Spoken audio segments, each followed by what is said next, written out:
Hello and welcome to the sixth live stream, of our Understanding Class by Eric Olin Wright reading group series. Today we have a small panel to start with, but we are expecting some people to join us in a few moments. So let's introduce who we have here today. We have the main man himself all the way from Canada. It's Kyle Thompson. Kyle, how's it going? Yeah, all right.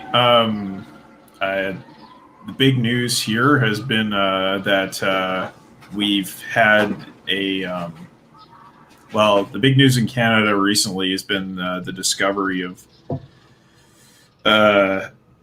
215 dead Indigenous children buried in a mass grave in my hometown. So this was national news, ongoing news, and I hope there's justice for all of the families. And hopefully this is the beginning of a serious reckoning on this subject in Canada, as opposed to the usual bullshit. Which was that in Calgary where they found it? No, in Kamloops, my hometown. Yeah. How big is that town? It's like about 70,000, 80,000 people. Yeah, that's very, very grim story. Yeah, and wait till we see all the other these so-called what do they call them? Did they call them care homes? No, residential schools. Yeah, so this is they're basically re-education camps. Were they were they forced as well? It was forced, wasn't it? Yeah. They were rounded up by the police, and it was basically they didn't have the freedom of movement, and I think for the elementary school level it was compulsory, and for the high school level it was more optional, but also none of the Indigenous students were allowed to attend white schools. So if you wanted to get any kind of education, you kind of had to go there. But yeah, they separated even siblings within the same institution from one another, and weren't able to see each other regularly at all. And yeah, just horrible genocidal conditions, for sure. Yeah, and you wonder why these people have, everywhere these policies were done, why, like, all the families have, bad drug addiction, alcohol addiction, which what's happened to them. Yeah, I mean, I'd been to that school a number of times as a kid, because at that point it was the administrative center for the local Indian band, and I've been to some ceremonies in the community, and hearing about everybody's trauma, super intense. But even among the people who were members of the band, of the nation, and they until now, this was just rumors, and there was no. It wasn't definite knowledge until this actual research was done. So I expect there's going to be a lot more of it throughout the country, and people are calling for, of course, the Catholic Church to pay for these investigations. So of course they should do that. I mean, the government of Canada certainly has its own responsibilities, but fuck the Catholic Church. They're the ones directly responsible for these murders. And they've refused to apologize. The order that was administering the place directly has apologized, but the Pope refused to apologize, saying that he couldn't apologize for something that didn't happen under his watch. Fuck the Pope, fuck the Catholic Church. And of course, fuck the government of Canada. Just a big ol' fuck you all around. That's very appropriate. Yeah, yeah. So so Tom, I'm sure you know all about Catholic Church Yeah, atrocities being from Ireland, but fucking right. Like this there's is this is very similar. Like there's a recent one near where Shane is from. Actually, there was a mother and child home, basically women that were put into a home if they got pregnant out of wedlock, and the mortality rate for the children was something like 25% per year or something. And Jesus.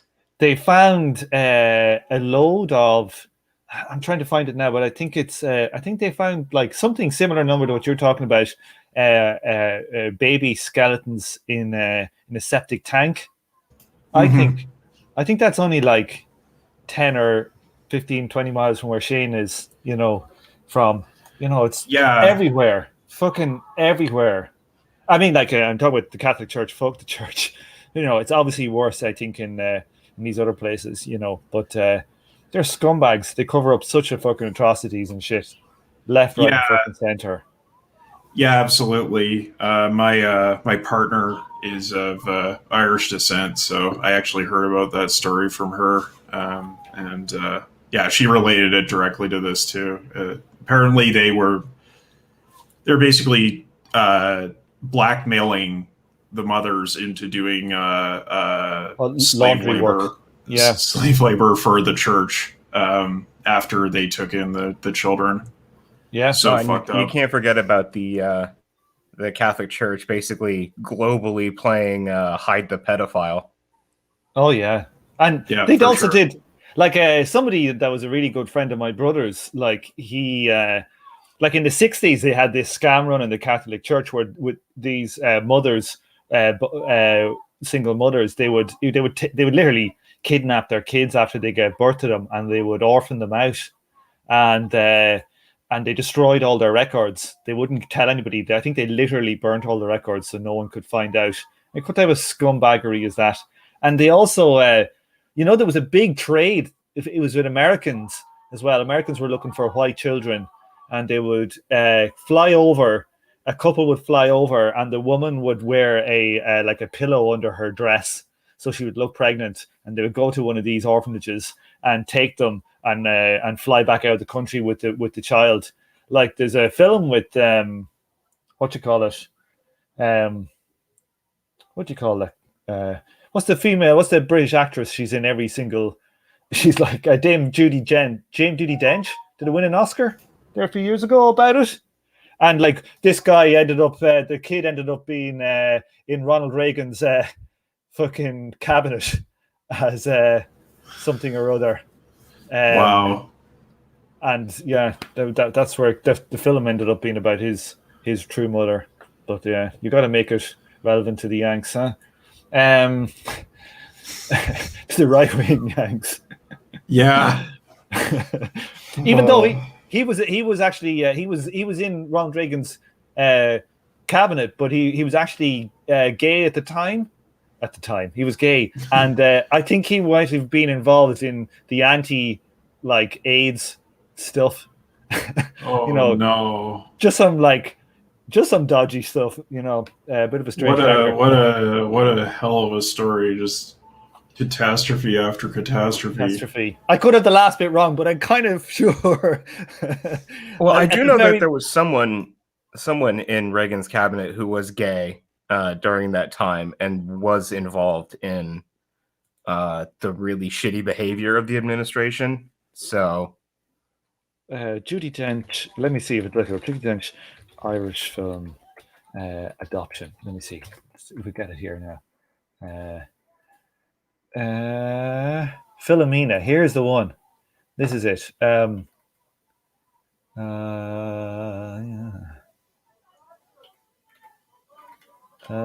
Historical authenticity.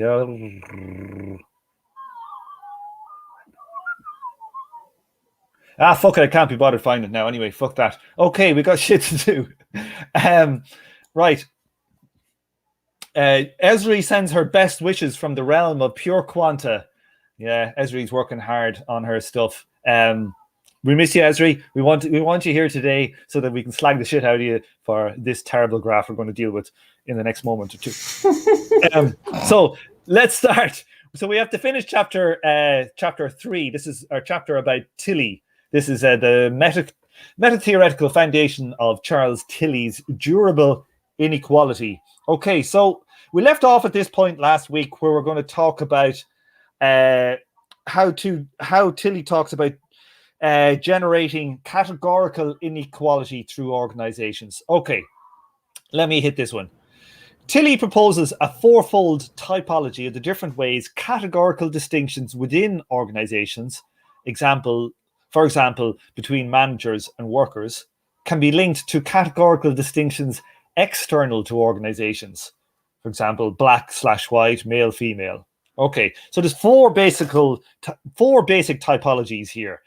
Number one, he calls gradients. So a situation in which there exist internal inequalities across individuals, but without any categorical divisions.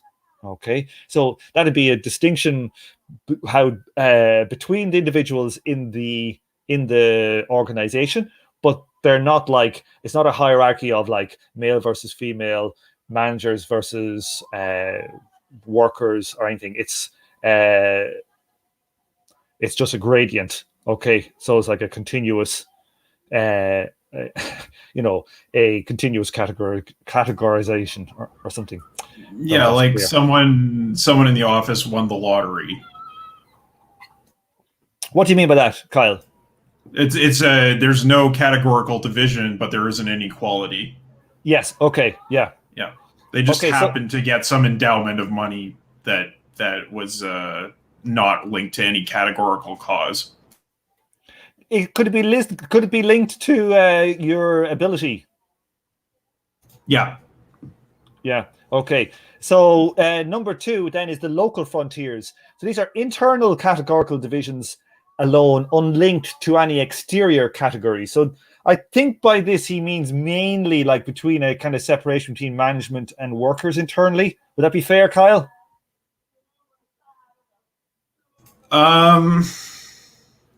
No, I don't think so, because I think that would count as reinforced inequality, because that's a standard practice across many organizations. So I think we're talking more about like peculiar organizational arrangements, like for whatever reason. So for example, I just thought of one that I've experienced personally. I was working at Polytechnic School here in Calgary some time ago, and my department was a service department in which we didn't actually have our own students. We just went and taught students from other programs. And because of that arrangement, we were in an inferior position to the other departments. So that had no categorical relationship to other schools or to other practices or to the hierarchy, the general hierarchy of our trades that we were doing. It was just purely the way the school was set up. So yeah, that's an example of a local frontier.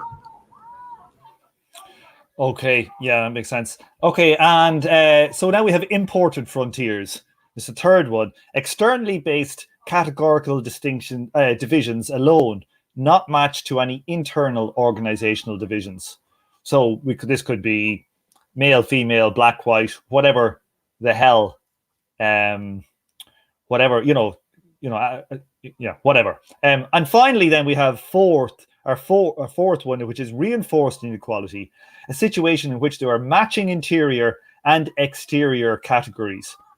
So, Kyle, does this mean that this is like, does he mean by matching interior and exterior, does he mean basically matching local frontier and imported frontiers? Yes, that's right. It's a combination of the two. Yeah. So yeah, if you have say a company in which there is like regulated gender segregation, and then that also is reinforcing the gender segregation in society as a whole, or gender inequality. Yeah. Tiberius, I forgot to introduce you. I know, you're such a great host. Sorry, we were talking for like an hour because we got our times wrong before Kyle, beforehand, and then I forgot to introduce it. How's it going, Tiberius? Did you want to say anything on this bit? No, I think we pretty much got it, and I think Kyle has some better examples than what I had brought up when we were talking about this previously. Yep, always with Kyle.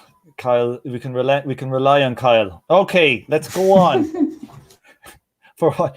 Is that something people say to you all the time, Kyle? No. Yes, the person with ADHD is the one that you want to rely on. Yeah, for sure. I have a question for Derricks just jumped in. Is everybody like in the Emancipation Network essentially some form of ADHD sufferer? I think we went over this. I don't know if we want to out ourselves. I've already outed myself, so I will say I am. I'm undiagnosed. Derrick says he's not. I'm undiagnosed, but I think I am. That's what I would say. There's been great debate about whether or not I'm on the spectrum, but no, I'm not. I'm not ADHD. Yeah, I don't think I'm spectrum either, but I don't know. I don't know. I don't know if there's a diagnosis, but I'm just kind of generally broken. So. My favorite diagnosis, I know, have you ever heard this? Like a type of, it's a rare type of autism. I think it's called, is it cocktail party syndrome, where you talk as if you're constantly at a cocktail party, but like what you'd be talking could be utter nonsense. So being Irish. Yeah, pretty much. I think I might have it. I'm actually drinking a pint of stout here as we're talking. I thought I'd have a nice pint of stout as we do this one. I don't know why. It's such a fucking hot day here. Guinness on a hot day is not a good combination. Okay. It's a good combination for vomiting. That's what I would say. Okay.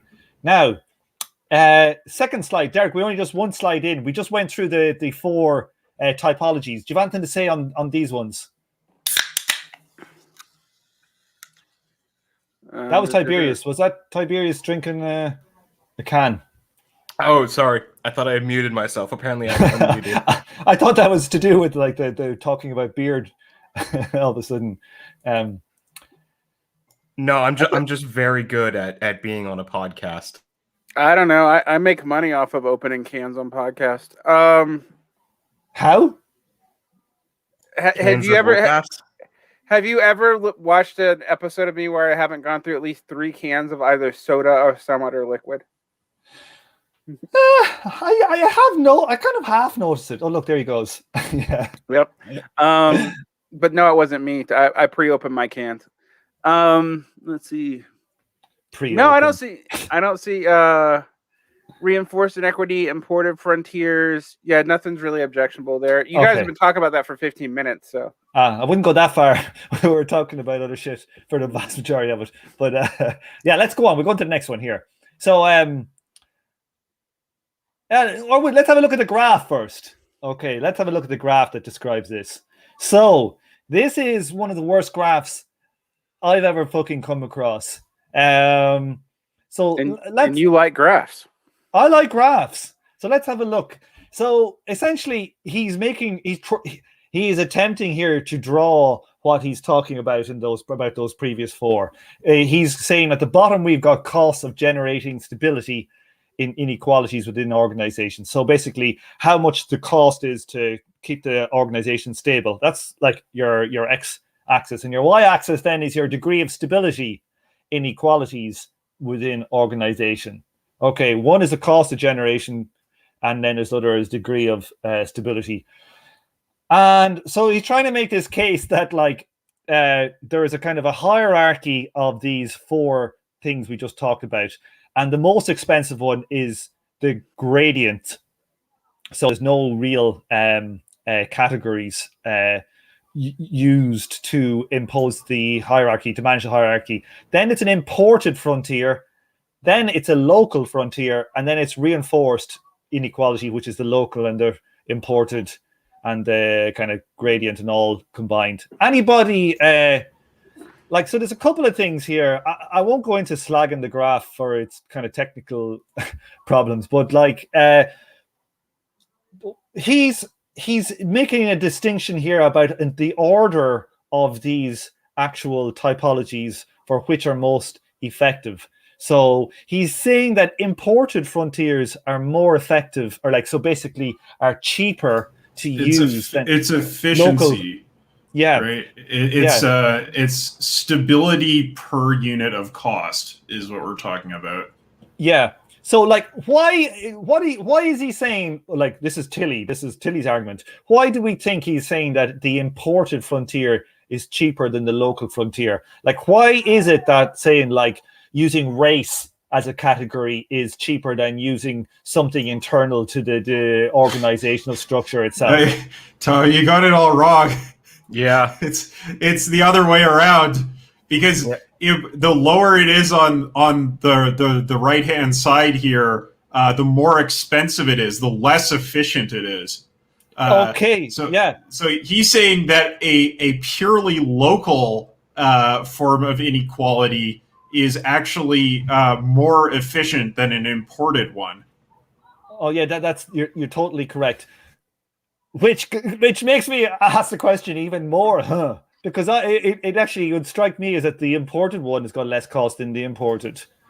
Yeah, and I mean even for Eric Olin Wright, he's like, really? Do you think so? He's gonna question this at the end of the chapter, but I mean this is absolutely just Tilly writing a list of things on a paper napkin and then drawing lines from the origin point to the list he made. It's ridiculous. This seems totally made up. Because I'm like, what social factors are you considering in your cost equations to make this, I don't know. I have a theory about graphs that seem to be informative, but are actually just nonsense charts that have equal spacing to look parsimonious, and that's what this seems to me to be. Because I'm just I have no idea how you figure this out. This is the most microeconomics bullshit I have seen in a while. It is just appalling. I believe the technical term for this kind of graph is Paduma. Pulled directly out of my ass. No, it reminds me this is essentially the Laffer curve, isn't it? Have you heard that story? Yeah. It's on the level of Laffer, which was literally written on a paper napkin when it was conceived. So yeah, no, exactly. This is a Laffer tier microecon brain rot product here. Yeah, for people who don't know what the Laffer curve is, that's essentially the rising tide lifts all boats, and there's an optimum tax rate at which it will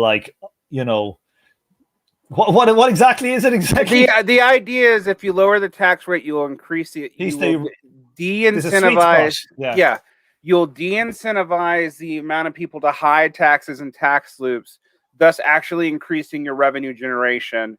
And it's not it's actually not a totally insane theory, but it's pretty nutty in practice. There's no evidence for it. And yeah, it was literally drawn on the back of a napkin. Yeah, I don't mind. So this is this graph. I think it's it's one of the strengths that Wright says about this is that he's giving you an actual theory that you can test. So I actually don't mind it for that. But I just think the graph is itself not good.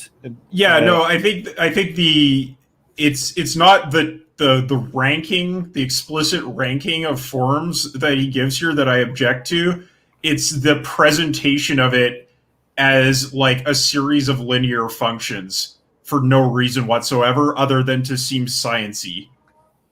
Yes, and like so there, like you could imagine a world where this is correct, it has the right order, but also that you know, as say when but it might vary, the order might jump up and down depending on, like, you know, the amount of costs of generating stability. So you can imagine, like, when the costs are lower, the which ones are more effective might jump above each other versus when they're higher. You know, like the fact that this is static over all costs, over all time, over all organizational forms is a major claim. It's absolutely conceivable that the efficiency of the gradient would drop exponentially as you added more people, right? Like it's like, yes, there's no absolutely. Reason why it would be linear. Yeah, absolutely. Yeah, like not only should they not be lines, but they should also, like, maybe intersect and go above each other under different circumstances too. So it's a major kind of, it seems like a simplification of a complex system, essentially. It's just the graph provides negative value here. Hold back, hold back, Kyle. Don't hold back. I mean, I would go further than that. I mean, not only is it negative value, even if this is true, it's like the similar problem when you talk about market equilibrium, and you always assume that, like, the closer you are to market equilibrium, you have linear benefits. And when you actually look at empirical studies, there's no reason to do that. But also, I don't really know what are we gauging as efficiency cost here, actually. Like, that's not really clear either. What is the, so, like, there's, what do you mean? What's being made more or less efficient by these particular, like, what cost is being made more or less efficient by these particular forms of inequalities within the organization? So it's like a monetary cost of maintaining the inequality, I presume. Oh, but that's the thing. Like, the cost could be social cohesion. It could be, like, organizational overhead, like administrative costs. Like, who knows what? There's no indication of like what is actually being measured here. Yeah, monetary cost where? Like, because that actually does matter. I mean, like, where is it? Monetary costs and direct implementation, monetary costs and externalities, aggregate of both. Like, I don't know any of that from this chart. Like, yeah, I assume it's just internal. I'd assume it's just a simple internal cost.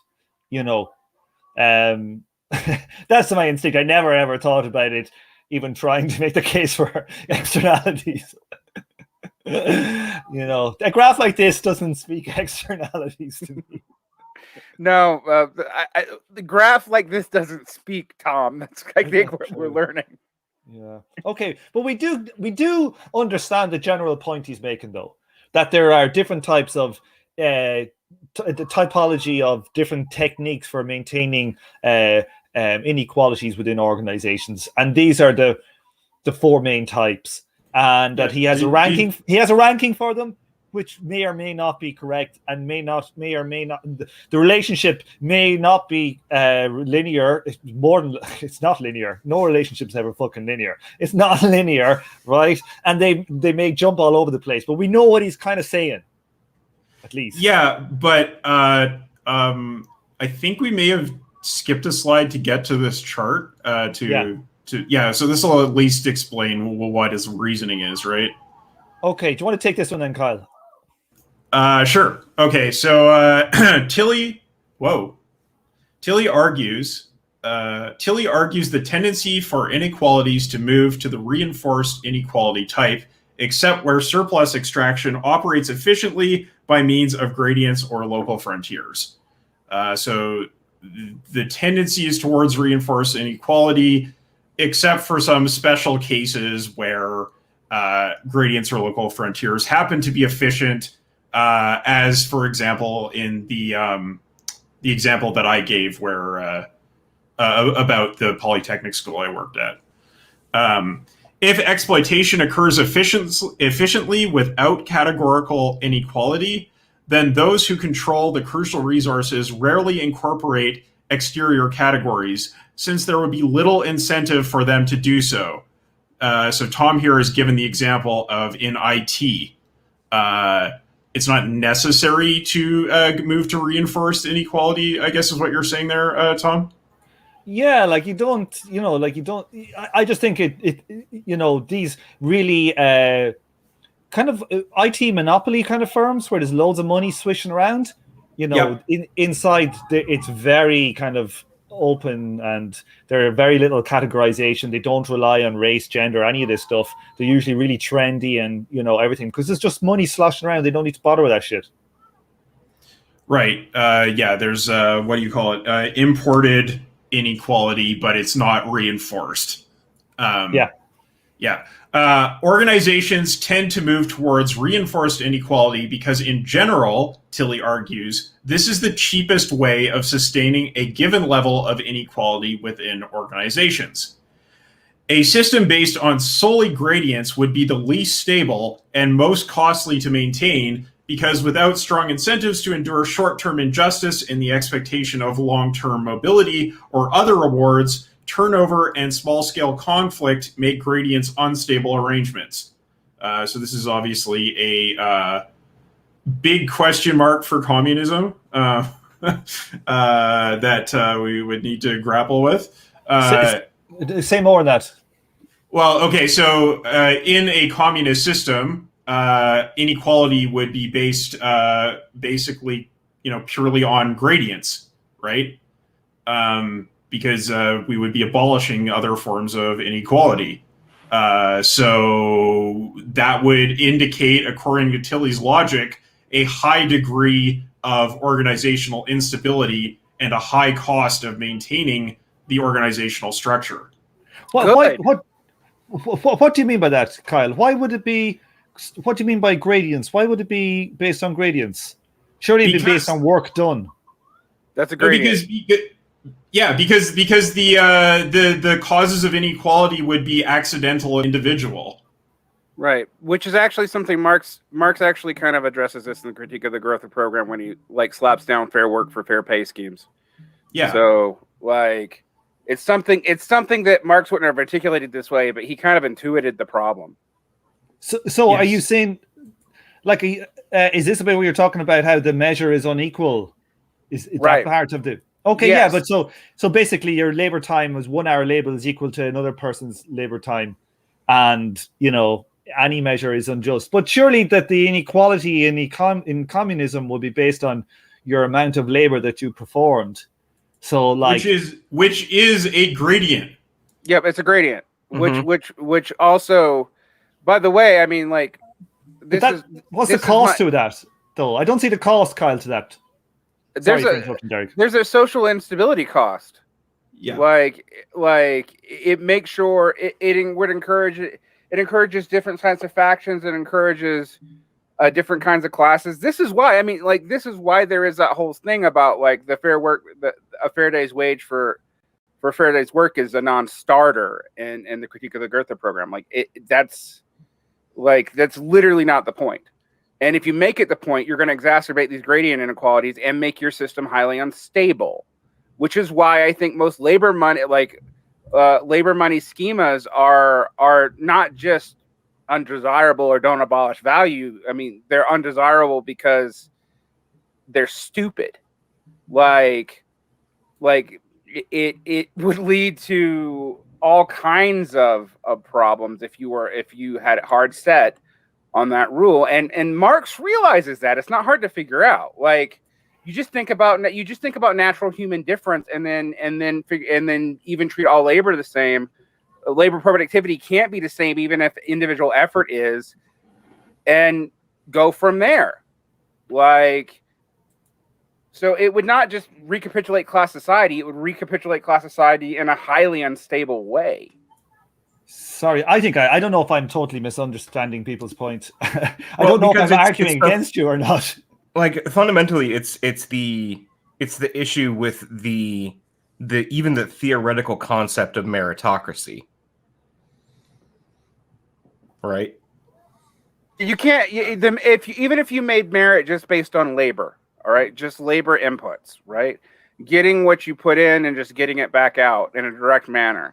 What you do is you recapitulate gradient inequalities between people with different ability levels. And that would be socially destabilizing. And again, Marx actually realizes that. I mean, like Marx says that's what that line is about. That's his attack on Lassalleanism, fair work for fair pay, which is kind of why I always, when we get in labor token schemas, unless it addresses that, I just throw it out from moment one, because it turns Marx into the very thing he was critiquing.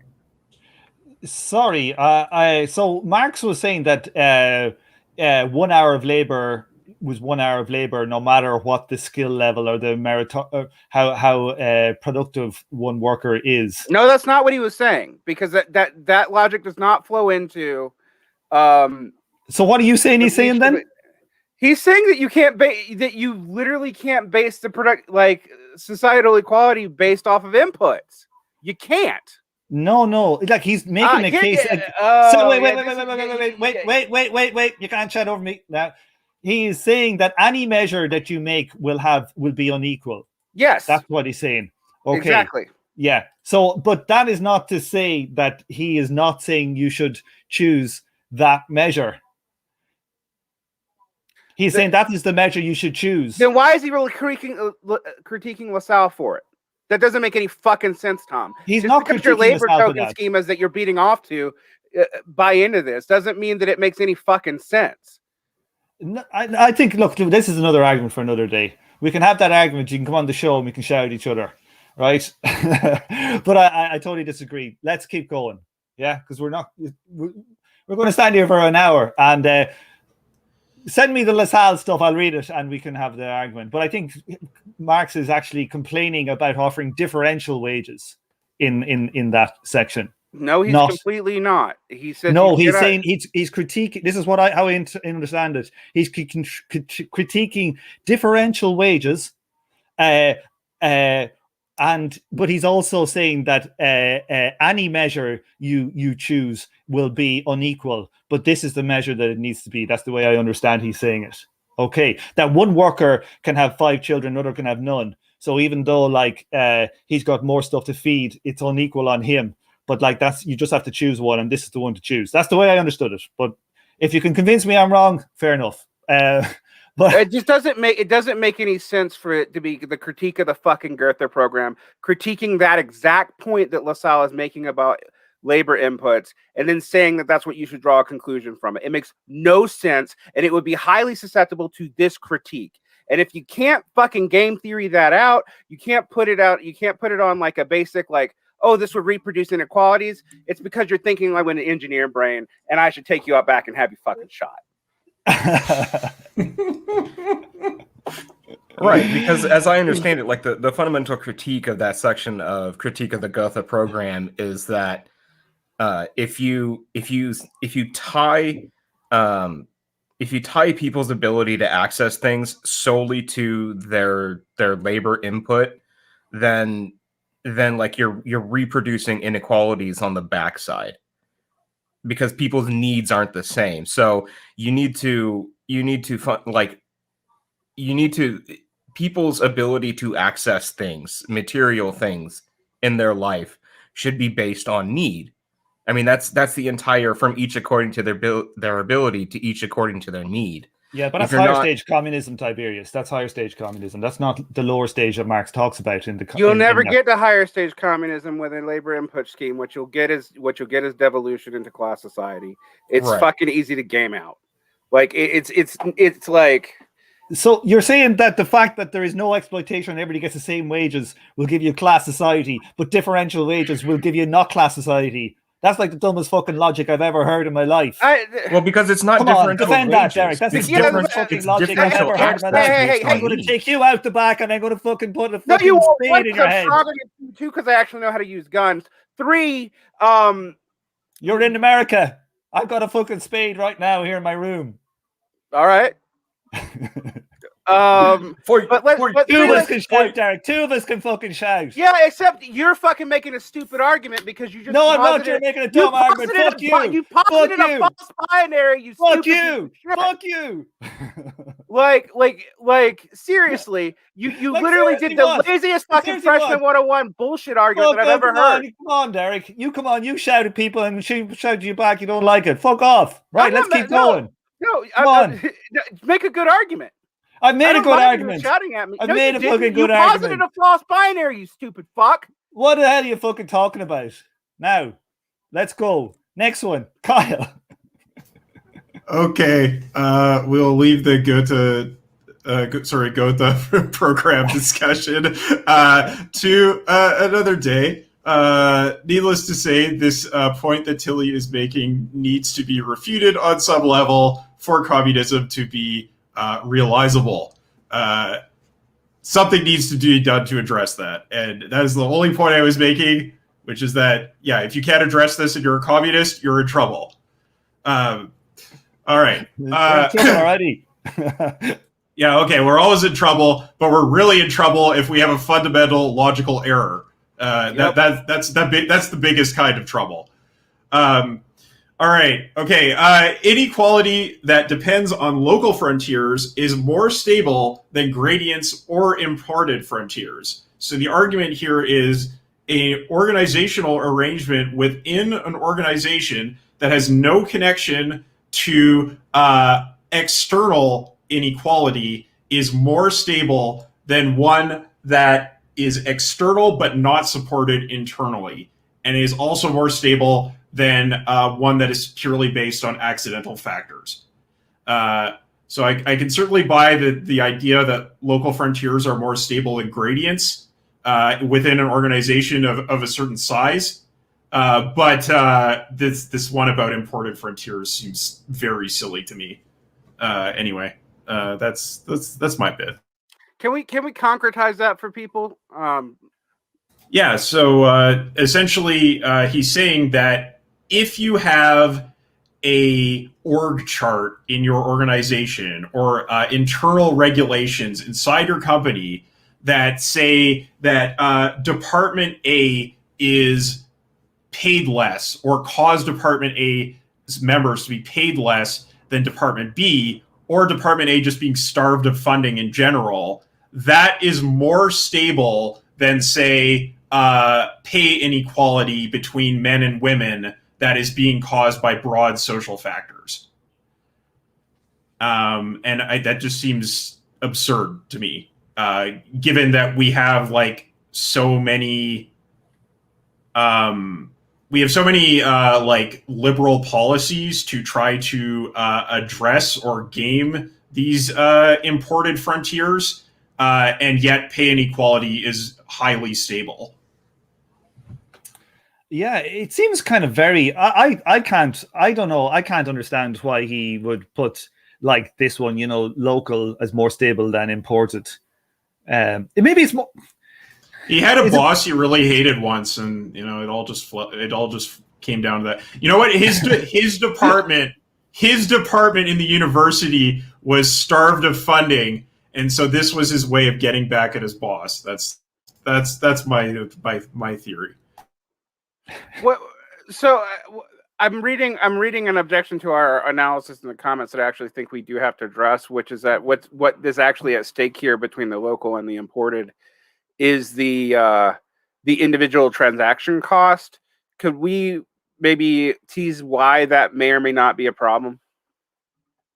So which one are you saying? Okay, so the transaction cost is higher or lower for a local frontier than an imported frontier? Yeah. Is that what they're saying? Yeah, but I would have thought that the opposite would be the case, Derek, though, wouldn't you?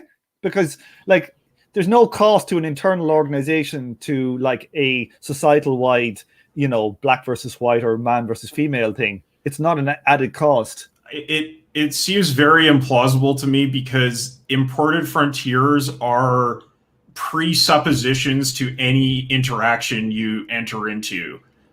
So gender roles don't need to be policed as frequently as local frontiers, in my opinion, because so much of that stuff is ingrained in people's behaviors and their mental presuppositions. It's just, yeah, I think like, the fight over funding at the annual meeting over which department gets what is going to be more above board contestable than an imported frontier, which is just going to be in the air. Yeah, so you're on my side then. I'm Yes. on this one. I'm not sure whose side I'm on. I'm trying to figure out, because it would actually have implications for the reinforced inequality too, because reinforcement wouldn't that necessarily have more policing costs, not less? Yeah, but it'd be more stable, I think. Yeah, it would be stable, but and I guess the stability would offset the policing cost in its overall cost. I'm trying to figure out if I could turn this into an equation.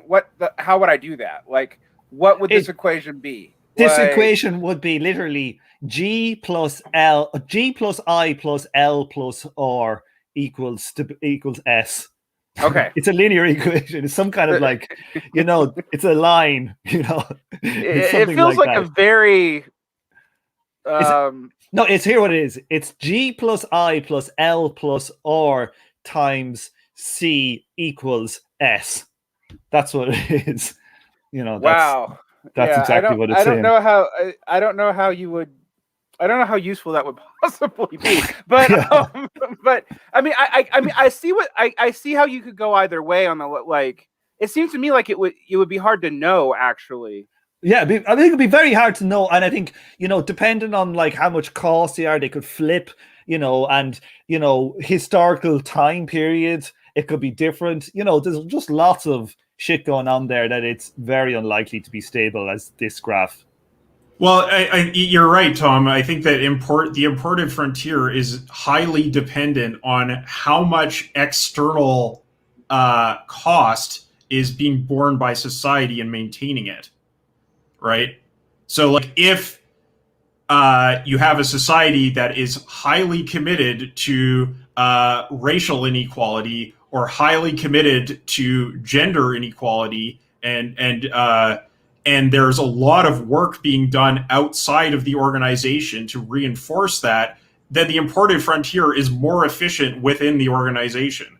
Yeah, absolutely. Like, think about, like, if you're working as a Palestinian in Israeli society and they had lower pay for Palestinians versus, Muslims versus Jews in Israel, it'd be super fucking cheap to maintain that. Or in Northern Ireland, where the big shipping industries would only hire Protestants, very hard to get in there. Or I don't know, super cheap. The wage differentials between blacks and almost everybody else in the United States being maintained for a century and a half. Or women and men differentials, you name it. Like, I think they're very, very simple to. That's why I'm very skeptical. But maybe for the same amount of cost, they're more effective with local frontier. I don't know. I just think anyway. Yeah, to me, there's got for me to justify this. There's like some kind of variable missing. That I could see how this might be true, but I would need to know like what the. Like how local stuff is inherently more stable than external stuff without policing in a way that doesn't lower. I actually can't see it the more I think about it. I think it doesn't. If I remember the chapter correctly, E.O. White also. He's got his own criticisms. Yeah, it's like, in mathematics, if you got like any graph, you can pick points on any graph and you can approximate that graph with a polynomial, right? And but it doesn't mean that the polynomial would be good or not. There'll always be a polynomial to fit points on a graph, and this is what these fucking dumb graphs always end up doing. It's just what would they call it? Well, if we don't interpolation, some weird. If we don't focus on the graph, though, I mean, like I still think this particular principle would be hard to even figure out how you would empirically justify it exactly. Like, that's what I'm objecting to. Well, I think Wright makes the case that you might actually you might have empirical evidence of over time periods, some of the internal, say those external things changing, and you can analyze whether it becomes more or less stable versus previous times. I but think it definitely couldn't be a linear graphing model. It couldn't be a linear model. No, it won't be linear anyway. Yeah. Okay, let's have Derek. Do you want to take this slide here? This is where he's going to critique this stuff. Oh, do you know, like Derek, I'm drinking beer, so that's why we're getting in. You give the Irishman 1 pint of fucking stout, and I'm raring to go, Derek. Raring to go. I'm glad you yelled back. It makes it brings blood into this. I like it. Generating categorical inequality through organizations. It is not clear why specific rank ordering of costs required to produce stability associated with different configurations of categorical inequalities should be a universal tendency across societies with different cultures, technologies, and political systems. What are general mechanisms that imply that for any given level of inequality, the stability effects of categorical inequalities imported from society at large will have a transhistorical tendency to be weaker than the stability effects of externally generated categorical inequalities? Question mark. While tightly matching internal and external categories might be the cheapest way of establishing a system of exploitation, it is much less clear why it should be a transhistorical universal. So this is Wright actually kind of being a Marxist for once. Yeah. I think it's right. I think it's look. I think that Tilly's onto something with the typologies, but I think he's overclaiming a ranking and overclaiming a universality of it. That's right. That's the point. He's naturalizing the mode of production and the relations within that mode to go back into the past and forward into the future. Yeah, and even making a claim about the current one that is not very defensible. Nevertheless, I think the 4 typologies are good. That's the irony. Yeah. Like they're useful ideas, right? Okay, are we done with this kind of general idea, this typology? I think we're on to the kind of more overall critiques of Tilly. I will just say one thing though to address a point. You could say that actual gradients don't actually exist, that these are actually derived, if you go far back enough, from categorical issues, they don't exist in any significant way. But I think it's still useful to have the ideal type of the gradient there conceptually. It's necessary to at least conceive of that possibility in order to understand the other ones effectively. That's a pretty big point. Would you tease that out a little bit? Yeah. This is just sort of social constructivism in terms of okay, but maybe this could go to disability studies or something like that to show that these inequalities are actually, they may seem to just be matters of individual ability, but they're reliant on contexts that are constructed categorically. Right. So this is like the precision versus accuracy problem. Yeah. I mean, in some ways, there is no way to have a gradient that is purely. Yeah. I mean, even not to recapitulate our swear fit and fighting match a few minutes ago, but even with something like that, you think about different kinds of manual labor, just limited to manual labor. The abilities and disability gradients are going to vary pretty extremely depending on just the specific task you're doing, right? So abstracting to an ideal type about that is actually very useful, but also isn't going to tell you that much about any individual case. Right. It's still useful to have the ideal type because it provides a point of contrast of the other ideas. Got it. Yeah, I would agree. Yeah, concur. Okay, now we're on to the kind of overall critiques of Tilly's durable inequality. Okay, so there's he's going to take him on for conceptual imprecision. So the first one is, we're going to get into these in more detail. The first one is problematic anti-essentialism. The second is conflating methodological individualism with atomism. And third is the misplaced meta-theoretical criticism. Okay, that's quite a goddamn mouthful. Let's try the first one. So the problematic anti-essentialism. Tilly draws a sharp contrast between views that assume essences of various social entities and views that assume bonds. Okay, so he's kind of like, juxtaposing like relations with essentialism, with essences. Okay, he advocates a possibility of assuming not essences but bonds. Relational models of social life beginning with interpersonal transactions or ties.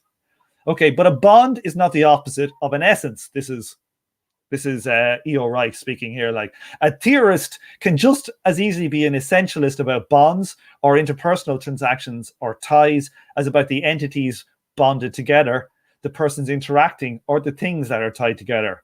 So, this is the, like, maybe Marx might, one of the essences of Marx's analysis of Kantism would be like the social, analyzing the social relations.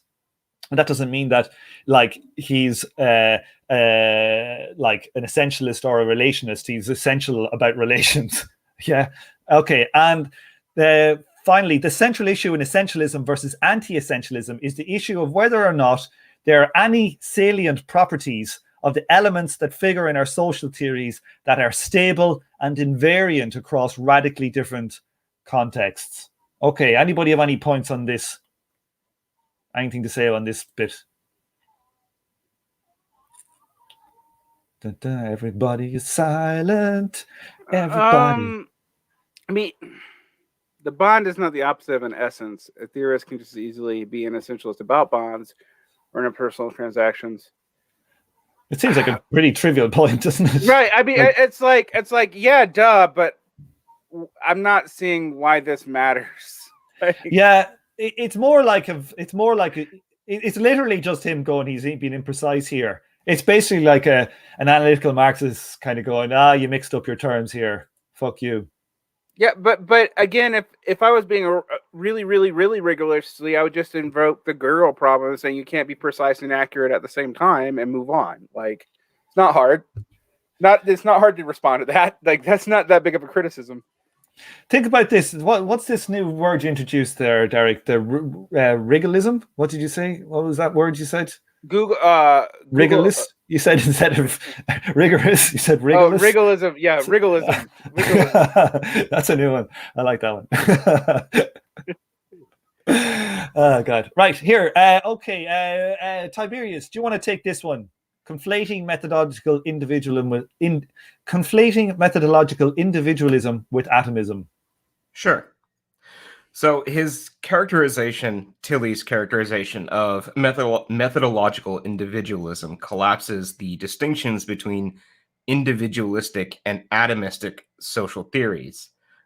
Going into that, methodological atomism completely marginalizes relation properties, but this is not the case for methodological individualists. John Elster insists that the methodological individualism includes an account of all sorts of relational properties of individuals, especially in regards to power. What Elster rejects is methodological collectivism, not relational analysis. Methodological collectivism posits collective entities like classes as actors. And he vehemently objects to statements of the form, the working class had no choice but to fight, since classes are not the sort of entities that make choices. Yeah, that's I don't think I agree with that. I think that there is a quantity into quality difference that happens with groups that has analytical value. So I would say that I would be more of a methodological collectivist than is argued here. Well, but methodological individualism is actually a foundational tenet of analytic Marxism. Like, is actually I'm just saying I don't agree with it. Yeah, I agree with it in so much as you use Marxist categories to explain individual action. You have to have an individual explanation, so you don't go all Althusserian structuralist. Oh, for sure. Yeah, because I mean, like, the Artitarian structuralists, their argument about ideology is actually a part of the whole problem. Like, it's kind of a formal logical fallacy that's highly theoretized around. But conversely, I think you can talk about what aggregates do as different from group. Like, I don't know why people get stuck up on this, but it is something that specific to analytical Marxists that they insist on. It's just like a hard bedrock foundational assumption about microeconomics and neoclassical economics that is utterly sacrosanct. And I think they just buy it. No, I mean, they also buy. I mean, they buy marginalism. They buy a lot of stuff that I don't think they should buy. But yeah, it's just like, well, we're going to use these tools, so we're going to accept this premise, which I don't think is valid to the exclusion of collectivism.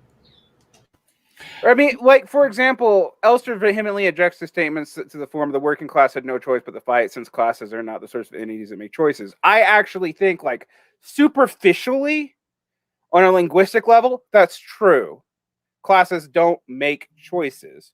But you can still talk about aggregate probabilities in a way that makes Elster's point just seem like, okay, well, that's just that's really a language problem more than anything else. But even, like, you know, like, people join together into organizations and they take decisions collectively, you know. They're not all individual acts. Sometimes you know, if I were to accept Elster's point here, it would be to reject everything that Beer says about organizations. Like, this, it's just like, this is. I don't think this makes any kind of organizational sense when you actually look at the way these things work. But, I mean, one, you have active deliberation, and Tom's point stands on that. But two, I think you do have something analogous to choice in the way that groups structure themselves and thus bind the choices of the group. It's not true, like, individual agency, but it's not. I know that seems like I'm skating it, but our answers to this come from cybernetic theory, right? Like, yeah. But I even think that if you were to look at the distinction between biology and physics, like, when you see an organism act in the world, you don't say, like, a human walk into the shop to buy a packet of cigarettes, you don't say, oh, well, the forces on that atom move this other force towards that. No, you abstract to the organism level, and no one has a problem with that. Well, but I mean, what I know what Elster would say is, Elster says the organism has a brain which can make a choice, whereas a group, an aggregate, doesn't have any sort of centralized nervous system. But I also know that we have systems theory and cybernetic theory to say, what are relations? What are relations but physical fucking connections? You know what I mean? But no, so it doesn't have a brain like a human does, but it does kind of have a brain, and they do have relations, and there are ways in which the way you set up those relations are actual choices that the organization kind of makes. I mean, it is analogous, and I realize but it just seems like you're going super literal just to reject anything that doesn't basically buy classical macroeconomics. I think that Elster argument is just idealism. Like, honestly, that's not a reasonable argument given what we know about these things. Right, and then you have a great counterexample in the behavior of, like, crowds of people. They don't, like, crowds of people don't act like an individual would. Right. Well, I mean, one, it insists that the whole acts either acts as just an aggregate of the parts or is entirely separate. And two, I think another way we can talk about this is, I think probability and informational systems theory does sort of put a kibosh on this, and I also think biology does too, frankly, because like why I am a compatibilist between free will and determinism. Like I do take that position, that we have something like agency function off for this meaningfully to say that we are agents. If you want a bit real technical, like we don't totally have agency in the way that Elster would be describing as individuals either. Like. Yeah. It is not a reasonable materialist argument. It's just, yeah. It's trying to be materialist, but falls into idealism when you analyze it. I mean, to me, this is just that assumption is one of the things that is why analytic Marxists never stay Marxist, frankly. Yeah, I think it's baked in the cake. It's baked in the cake. Okay, let me just go on with some of these. He's critiquing this conflating methodological individualism with atomism. So even the methodological individualists of the neoclassical economists and game theory do not universally fit the description of atomized individualism offered by Tilly. They have budget constraints, they have endowments, assets, production functions determined by technology, interact in markets, etc. They recognize when firms have monopoly power, not because anyone's preference or mental states are different, but because monopolies have the power to extract rents through exchange relations. What distinguishes methodological individualism is an insistence on the primacy of micro-level analyses over macro-level analyses. It is committed to micro-foundationalism and perhaps to micro-reductionism, but not atomism. Relations are therefore explanatory for methodological individualists, but these are restricted to relations among individual persons. At the core of Tilly's works are a set of claims about the effects of macro structures and relations. At least part of the explanatory work is done by relations among relations, not merely relations among individuals. That's kind of an important point. Who wants to take this last bit of relations amongst relations? What's he talking about there? So he's talking about the way relations amongst relational groups would have determinative effect. And he's saying that if we follow Elster and the analytical Marxists, that you can only explain relations amongst individuals. So you can't look at this class with that class, like this class with that class, or actually even like they would say the class distinctions arise because of relations amongst individuals alone. So like this class and that class interact because there are individual bourgeoisie and there are individual proletariat. But what they would not say is, like, you could say that there are relations that emerge from the interactions of the class as a class with another class as a class with a third category as a class, such as, the bourgeois, or with another collective group such as race, gender, etc. in and of itself. So it basically, this makes demography impossible, I think. Like, actually, when I really think about it, like, they would have this objection to any. And I also think, Tom, that point 3 is important, but it's also a distinction without, or it's important to them, but I don't see what the distinction they're making really is. Like, the difference between micro-foundationalism and even micro-reductionism, but it's not atomism. Like, yeah, it's they're saying, relations are attributes of individuals, so relations can be treated as atoms themselves. So you can have like an edge between 2 points in a network is an entity of its own kind. It exists, but the only kinds of connections it has is between individuals. So it's like, it's you don't have any emergent effects in this system. It's purely individuals and relations. So it's not atomistic in a technical sense, because these things are connected to one another by meaningful relations. But yeah, it's kind of a distinction without a difference.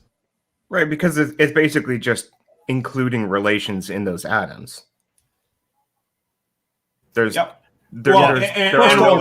no higher order interactions than those like two various entities. They're first order relations. Relations are equally relations are equally fundamental to atoms, to individuals, but they are strictly first order. Yeah, there's no second order, third order, fourth order, because we know from looking at systems theory and all that they don't exist, do they, Kyle? Higher order interactions. No, of course, no. Emergence, no, never. Impossible. Feedbacks don't exist. Loops don't. Feedbacks. Nothing. Everything is linear. We've learned that here tonight. It's just like the paper napkin graph. Yeah, it's the Laffer fucking curve. At least Laffer had a fucking curve. That's what I'm going to say. At least this was non-linear.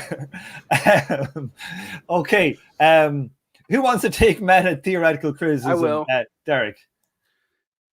Misplaced meta-theoretical criticism. Tilly characterizes the conventional approach of most social scientists to inequality as is discrimination against women, racial minorities, etc. Instead of treating the residual differences between categories once all possible sources of individual variations are taken into account, treat it as the portion of inequality that corresponds to locally relevant categories, and then see how much the residual can be explained by variations in human capital, effort, and similar individual level factors. This specification of discrimination as residual differences between categories after individual attributes have been accounted for is the result of pragmatic methodological considerations, not of any substantive priority given to individual attributes over structural causes of inequality.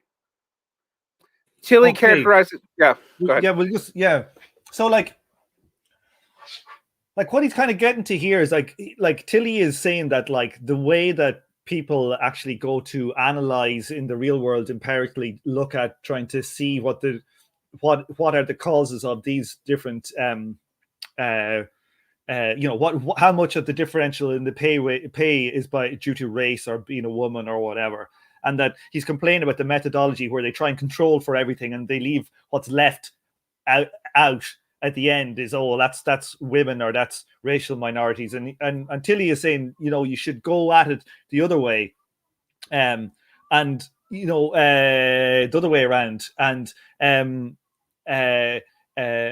what you call it? Yeah, Eric Olin Wright is basically saying this is kind of like a difficulty to do with like trying to look at this empirically as opposed to a kind of a theoretical decision. What do people make of that? Like, is Tilly full of shit here? Is Eric Olin Wright? Well, let me just provide the clarifying text here from the book. The idea is basically this: the total empirically observed differences in earnings between two categories, say men and women, can in principle be partitioned into two main components. One, a component that is the direct result of systematic structural discrimination of various sorts, ranging from job exclusions to glass ceilings and promotion to unequal treatment within given jobs.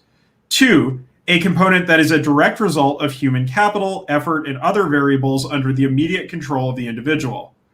This is not to reject the claim that these individual attributes might themselves also be caused by structural discrimination of various sorts, but simply to argue that at the time of employment itself, a decomposition of intergroup differences can be made between a component tied to individual attributes and a component tied to categorical discrimination. The pragmatic question thus becomes, what is the best way to make estimates of these two components? One could try to get direct measures of each component, or one could try to measure one quite accurately and then attribute the remainder of the variance to the other.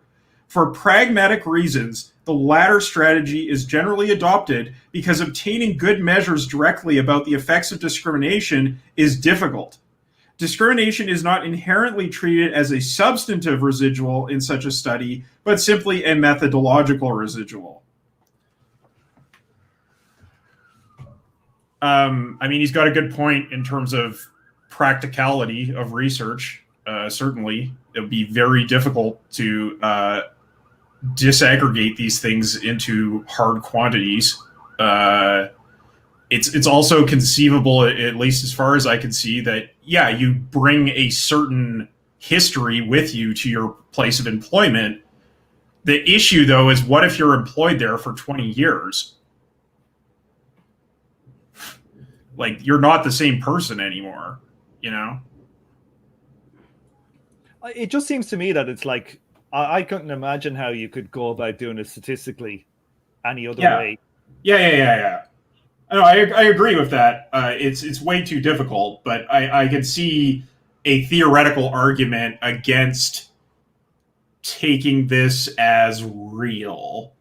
Yeah, that's what I was thinking too, because I'm like, well, there might be factors that you can't explain for by just applying the residual to these relational factors. Yeah, like all those second order effects. Right.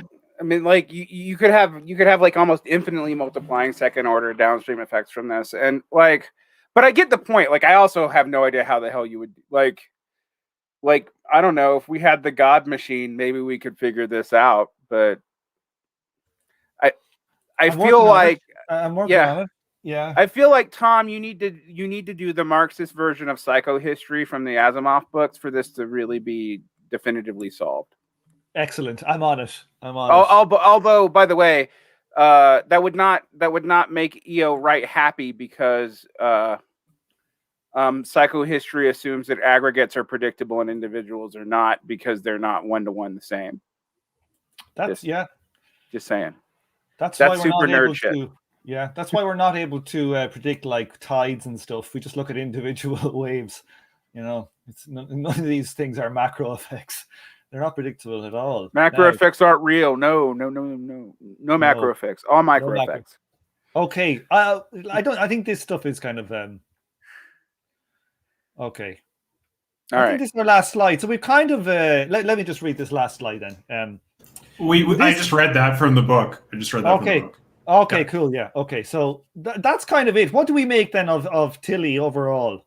Like, what do people think? I think I might like Tilly better than Wright, but yeah, agreed. I think his napkin graph was really silly.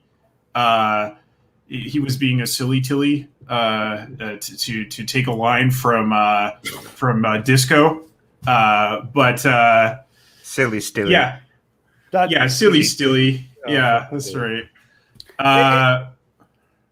Otherwise, I found his stuff to be like a lot more interesting and convincing than Wright's criticisms. I agree. What I find interesting is like he actually provides a framework for me to throw at people when they try to do the race reduction versus class reduction thing, and I'm just like, oh yeah, I can class reduce and explain these problems. Here, have a text, have a math.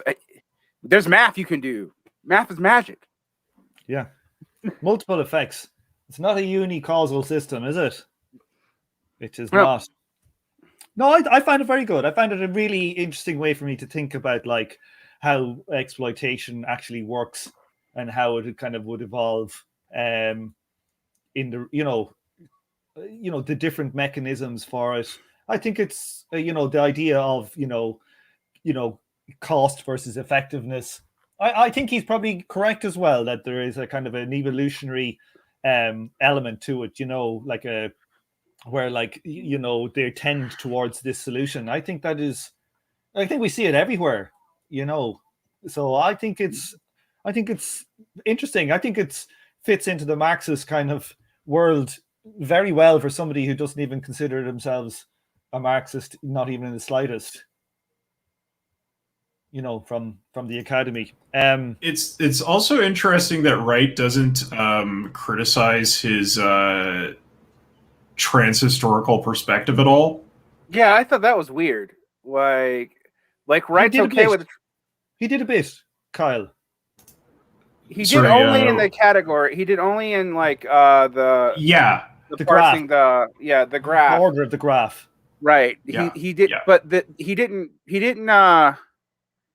You're right, though. He didn't object to this being posited as a kind of framework that would emerge in any economic system, any mode of production. Mm-hmm. So he did this point here. This is a direct quote. It is much less clear why this should be a transhistorical universal. Yeah, but what I'm talking about, Tom, is the broader framework that Tilly developed, not just that specific one. Because we talked about in previous episodes how there's a kind of disjunction between Tilly's approach and Marx's approach in terms of thinking about history. Yeah, fair enough. Yeah, that it doesn't wrap around back to change the game. It reminds me of someone like Peter Turchin, another person who like actively makes sure that you understand that he's not a Marxist, who makes claims very similar to Marx, but then tries to just with a few equation modifications apply them transhistorically based off the Pareto effect, and when you actually look at what he's doing, you're like, there's some sketchy assumptions in here once you start making it go from time period to time period. And you also have to make a lot of the variables almost meaningless because he starts talking about elites because it's a class you don't have to define. Like it's just a relative to everything else criterion. But it feels similar to me in that sense. And it is interesting that Wright objects in the specific, but not in the general. But I also suspect that if you look at the methodological individualism, for example, how can you believe in modes of production at all if you're a methodological individualist? I remember that was the other analytical Marxist problem with G.A. Cohen. Is they pointed out that G.A. Cohen accepted modes of production, and thus was not a methodological individualist, and thus was out until he rewrote the book. So, yeah, it's a nonsensical concept in this neoclassical framework. Well, wait a second now. Are we not all? Are you saying there's people on this panel that believes in modes of production? No, it couldn't be us. My God! Imagine being a Marxist not believing in the modes of production. Like fucking hell, you can take. I give it to some people. They can say, "Oh, there's a little technical problem with value theory here," or "I disagree with Marx on this." But modes of production, like, well, I mean, I take a view that each mode of production is more clearly a singular mode than the prior one. Like for example, feudalism is more antique economy is more diverse than feudalism. Feudalism is more diverse than capitalism. But it's still pretty. Like I can tell when we're in a capitalist and when we're not, right? Like, and I can tell when something's highly based on manorial economies versus highly based on conscripted and forced labor, i.e., slavery, or something like that. You can tell the difference between a teenager and an adult. Right. But sometimes it's a bit shaky and you can get it wrong. Right. Yeah. And sometimes like the teenagers are weirder and they're awkward. They might change who they are a couple of times, but we know where they're going. God, that's a terrible metaphor that I'm communism, Derek. Well, I think it's kind of an Aristotelian argument there. It's interesting. Well, you know, when people really want to criticize, I've noticed the new trend in criticizing Marx is to say he's a crypto-Aristotelian. And I will say... He's an Aristotelian. Isn't he? Largely. And there are problems that emerge from that. But I also don't think that's what defines Marx. I mean, what's interesting about Marx is where he is original. But, you know, I don't know. Yeah. But yeah. Why? What's the problem with Marx's Aristotelian? Tell us there. 1 minute. Whether or not Marx has an absolute teleological view of development or not, whether or not you can conflate the normative and the descriptive. And I think most of us Marxists now say you kind of can't, even if there are laws of motions of history, because probability exists. Just, you know. There's a certain amount of indeterminism. Absolutely. Okay, so I think we're finished for today. A very short one, only 1 hour 23 minutes. A lot of yelling. We're back on a yelling thing. Blood and murder. Derek, you have to come on the show and we'll do an argument like our one we had with MMT where we shouted at each other for 2 hours. That was fun. That'd be great. I would love to do that. Yeah, do a Varn vlog where you guys just like yell at each other about critique of the Gothic program. Well, the funny thing is, like, Varn vlog is the least yelly of the shows I do. So, yeah. Well, that's because Tom's not on. No. Do you know why it is? Tom is not the person I yell at the most. It is a myth that I yell at Tom more than anyone else. Well, I'm not saying that you yell at Tom the most, but when Tom's around, you tend to get yelly. No, but no, I would say it's Tom's a whole ass vibe. No, it's because you're a host. That's the fucking difference. Yeah, that's true. You can't bring people on and then scream in their face. Well, I mean, you could. Trust me. Actually. Well, I do it still. Yeah. But also, I mean, that's part of it. The other part of it is that I tend to bring on people that I both like, but also don't know. Yeah. And Tom and I have been yelling at each other for almost a decade. Yeah, I know. It's sad. Very sad. It's kind of sad. You could take the kinetic energy from our screaming fights on pods and probably like power a small generator with it. That's it. Yeah, it's efficient. A nuclear power source. Wait till the coronavirus is finished. Like it's starting to spike again in England. It's pretty calm down here. Yeah, it's spiking. It's gone. It's basically tripled. Daily rate has tripled in the last week in England. Are you guys having the vaccine problems? I mean, I know that Canada is, but it's just a new variant. It's just this Indian variant is going crazy. So, like, we'll see though whether it'll lead to more hospitalizations. So, I think, like in England, it might be the case now where the cases will spike, but the hospitalizations mightn't because there's enough. Do we know if this Indian variant, with the vaccine leads to long COVID, or is that just something we don't know yet? I think they say they think it is less severe when you have. So you're less likely to end up in hospital if you get it. So whether that means anything about long COVID, I don't know. But yeah, so it's fingers crossed for you guys in the UK. As much as I wanted to destroy England, I would prefer you didn't die. I'd like to be able to leave before it was destroyed. That's the way I am. You know? Tom's a methodological individualist. Absolutely, the destruction of the UK. Well, no, I believe that it has. The UK has kind of its own objective dynamics, right, and that we should die.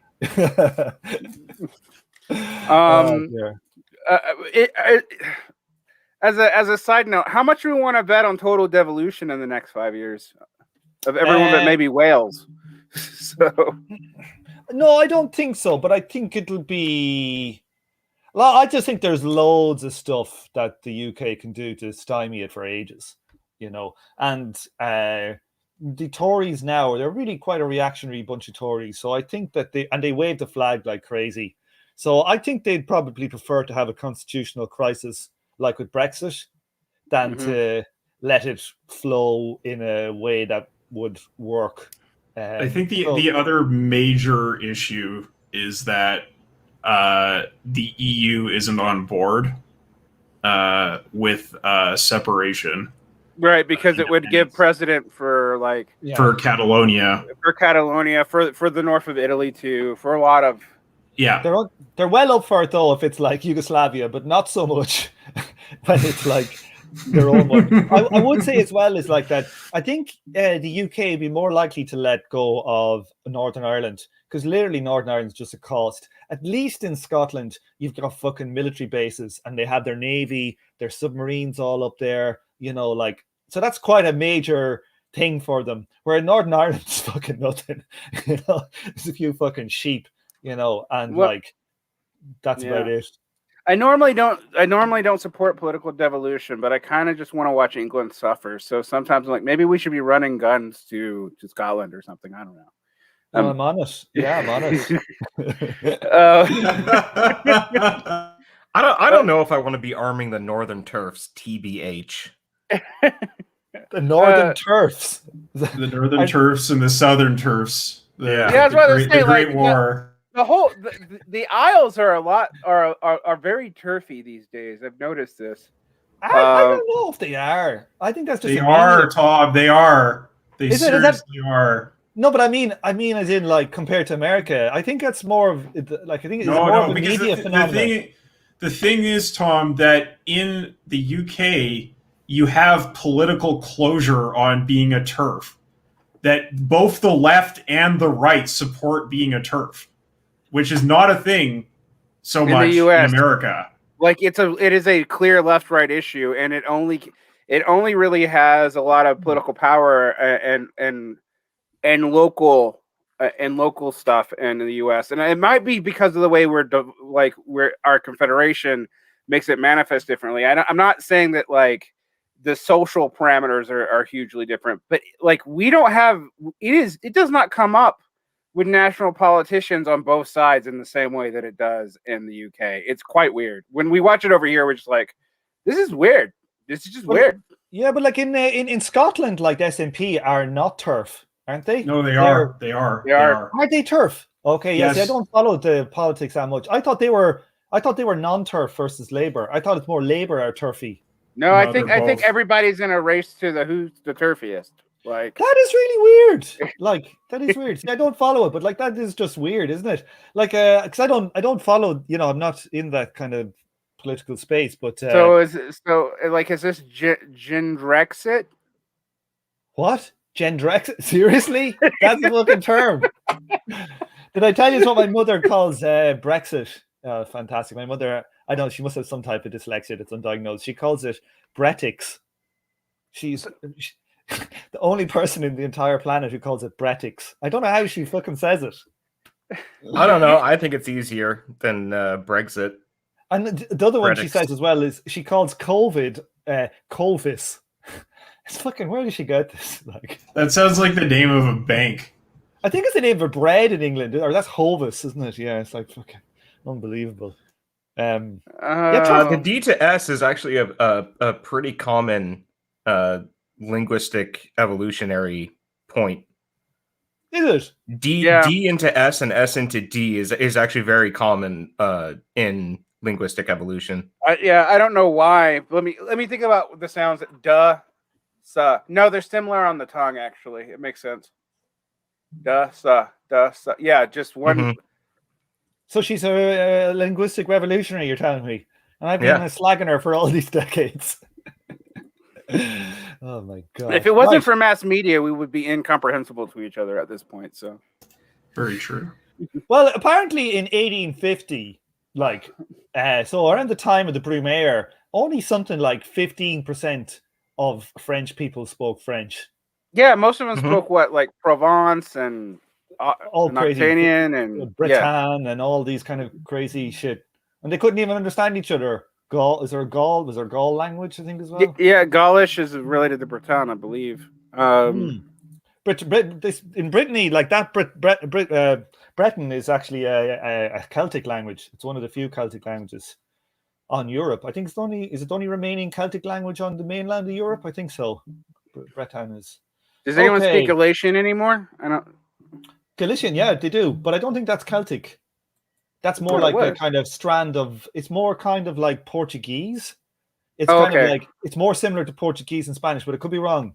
Oh yeah, you're right. It's just named after Celts. Okay, that makes sense. Yeah, they do. Listen, they have their own kind of Celtic music in Galicia, which is kind of cool. And some of the people actually do look kind of Irish there. They kind of a lot of pale people. It's a bit weird when you go there. Okay, let's go offline. We'll say thanks everyone in the chat. Erica, Choice Fantastic, Song 4K, Mason Kerr, Shot, Red Tide. Who else do we have? E Minor. We've had no Georgists in the chat today for a change. Missed the Georgists. Anybody else? I think that's the lot. Grimlock and Fugot. Okay, join us in 2 weeks, and we will do the fourth chapter if I ever get the slides done. Signing out. Bye.